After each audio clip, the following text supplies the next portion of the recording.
கொள்கையே என்னன்னு தெரியலையே, அப்புறம் என்ன அரசியல் நிலைப்பாடு?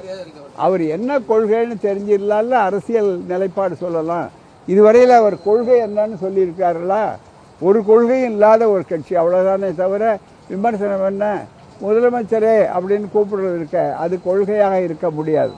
ஆகவே நாம் உணர்ச்சி வயப்படாமல் மிக தெளிவாக மின்மினி பூச்சிகள் ஒருபோதும் மின்சாரத்தோடு போட்டியிட்டு வெற்றி பெற முடியாது.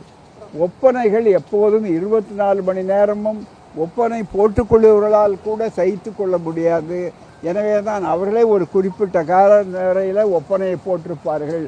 பிறகு ஒப்பனையை கலைத்தால்தான் தங்களுக்கு நிம்மதி என்று அவர்களே நினைப்பார்கள். அந்த காலகட்டத்தை நினைத்து கொள்ள வேண்டும். எனவே தான் மிகப்பெரிய அளவு இது ஒரு நீண்ட வரலாறு. திராவிட இயக்கம் என்பது இருக்கிறத, அது புயலையும் சுனாமியையும் கடும் மழையையும் கடும் கோடையையும் சந்தித்து வந்திருக்கின்ற ஒரு இயக்கம். இது ஏதோ பொம்மலாட்டங்கள் மூலமாக இது நடக்காது. அதை நன்றாக புரிந்து கொள்ள வேண்டும். மக்களும் புரிந்து கொண்டிருக்கிறார்கள். அதன் காரணமாகத்தான் வடக்கே இருந்து வாடையை அவர்கள் விரும்புவதில்லை.